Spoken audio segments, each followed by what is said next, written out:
غزالی رحمۃ اللہ علیہ نے مکمل ایک کتاب لکھی ہے جس کا نام ہے مکاشفۃ الانوار۔ صرف اس نور کی شرح آپ نے کی امام غزالی رحمۃ اللہ علیہ نے، اور اس پر ایک کتاب تصنیف فرمائی مکاشفۃ الانوار، اور اس میں بہت ساری تشریحات کرتے ہوئے ایک کنکلوژن آپ نے پیش کیا امام غزالی رحمۃ اللہ علیہ نے کہ نور سے مراد کیا، اور نور کی ضرورت کیوں، اور نور کی کتنے قسمیں ہیں، اور نور کے بغیر کیا کچھ نہیں ہو سکتا۔ آپ نے فرمایا نور کی دو قسمیں، ایک نور دیکھنے والا نور اور ایک دکھانے والا نور، ایک دیکھنے والا نور اور ایک دکھانے والا نور۔ مثال کے طور پر ہم رات کی تاریکی میں چل رہے ہیں، دکھانے والا رہبر چراغ لے کے چل رہا ہے، ہم اس کے پیچھے چل رہے ہیں مگر ہم اندھے ہیں، تو اس رہبر کے چراغ سے ہمیں فائدہ نہیں ہوگا کیونکہ ہم اندھے ہیں۔ اگر ہماری آنکھوں میں نور نہیں ہے تو رات کے اندھیرے میں اگر رہبر چراغ لے کر چلے اور ہم اس کے پیچھے چلے تب بھی ہم ٹھوکر کھا کے گر جائیں گے، کیونکہ اس کا چراغ تو روشن ہے، رہبر کی طرف سے کوئی کمی نہیں، مگر ہماری آنکھوں میں نور عقیدت نہیں ہے، اس لیے ہم کو پھر بھی راستہ نظر نہیں آئے گا۔ تو رہبر تو موجود ہے، نور ہدایت موجود ہے، مگر ہمارے اندر نور عقیدت اگر نہیں ہے تو ہمیں راستہ نہیں نظر آئے گا۔ وہ نور ہدایت ہم کو ہدایت نہیں دے سکے گا اگر ہمارے اندر نور عقیدت نہ ہو۔ تو گویا یہ لازمی ہو گیا کہ نور ہدایت سے ہم کو راستہ اسی وقت ملے گا جب ہمارے پاس نور عقیدت بھی ہو۔ تو نور عقیدت بھی ہو اور نور ہدایت بھی ہو۔ حضور صلی اللہ علیہ وسلم نور ہدایت بن کر تشریف لائے، صدیق اکبر رضی اللہ تعالیٰ عنہ کے دل میں نور عقیدت تھا تو ان کو ہدایت ملی۔ ابو جہل کے پاس نور عقیدت نہیں تھا تو ابو جہل نے نور ہدایت کو اپنے سامنے چلتا پھرتا دیکھا مگر ابو جہل کو ہدایت نہیں ملی۔ فاروق اعظم کے پاس نور عقیدت تھا تو ان کو ہدایت ملی۔ ابو لہب کے پاس نور عقیدت نہیں تھا، نور ہدایت کو دیکھا ابو لہب نے کہ میرے بھتیجے ہیں محمد صلی اللہ علیہ وسلم، مگر ابو لہب کو ہدایت نہیں ملی۔ تو کمی کس میں تھی؟ کمی نور ہدایت میں نہیں تھی، کمی نور عقیدت میں تھی۔ تو گویا یہ دونوں نور لازمی ہے، ایک نور عقیدت اور ایک نور ہدایت۔ گمراہ کرنے والے لوگ نور عقیدت سے لوگوں کو دور کر دیتے ہیں، اور جب نور عقیدت جب چلا جاتا ہے تو نور ہدایت اس کو کوئی نفع نہیں پہنچا سکتی۔ نور ہدایت سے اس کو کوئی نفع نہیں پہنچے گا۔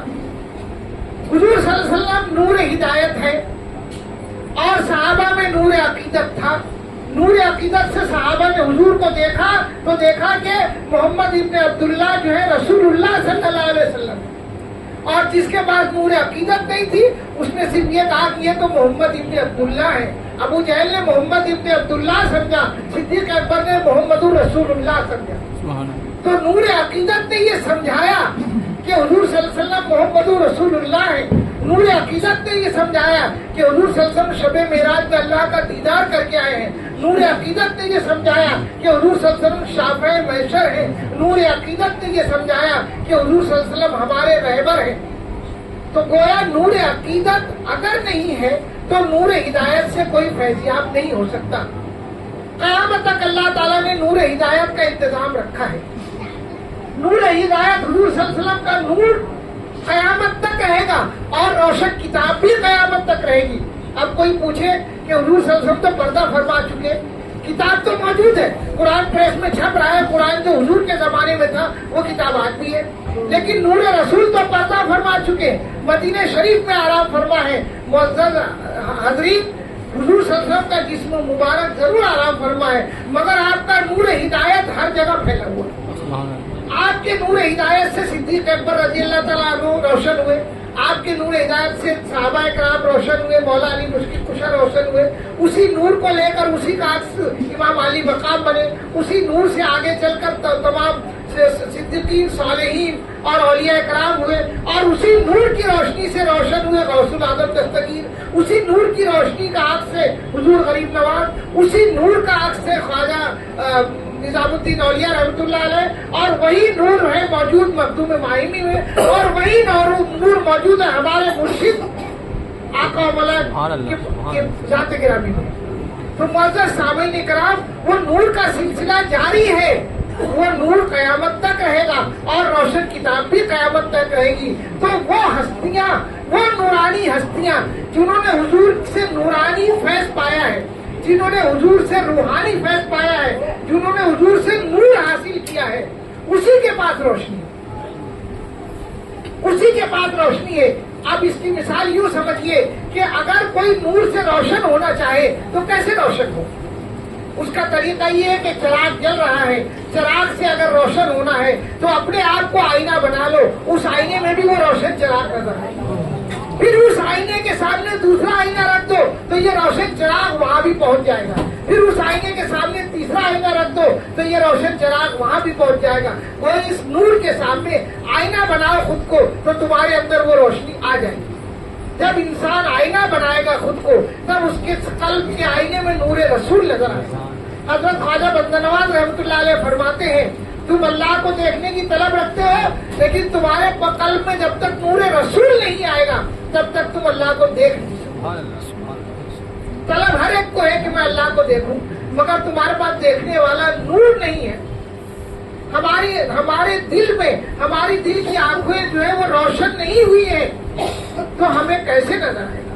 جنہوں نے دل کی آنکھیں روشن کر لی، جنہوں نے نور رسول سے نور لے لیا اور وہ نور وہاں سے لے لیا، اس نور کے عکس سے وہ منعکس ہو گئے اور پھر اس کے ریفلیکشن سے وہ بھی روشن ہو گئے اور اس آئینے سے دوسرے بزرگ جو وہ بھی روشن ہو گئے، تو گویا غوث پاک نے بے شمار کو روشن کر دیا اور پھر غریب نواز نے بے شمار کو روشن کر دیا، اور اسی مضمون کو اعلیٰ حضرت نے اپنے شعر میں کہہ دیا، چمک تجھ سے پاتے ہیں سب پانے والے، چمک تجھ سے پاتے ہیں سب پانے والے، میرا دل بھی چمکا دے چمکانے والے۔ تو جس کے دل میں نور رسول حاصل کرنے کی تمنا نہ ہوگی، جس کا دل نور رسول سے روشن نہ ہوگا، وہ چاہے جتنی کتابیں پڑھ لے، فقہ کی کتابیں پڑھ لے، حدیث کی پڑھ لے، قرآن کے تراجم پڑھ لے، کوئی علم مل جائے گا لیکن ہدایت نہیں ملے گی۔ علم مل جائے گا لیکن ہدایت نہیں ملے گی۔ علم مل جانا اور ہے،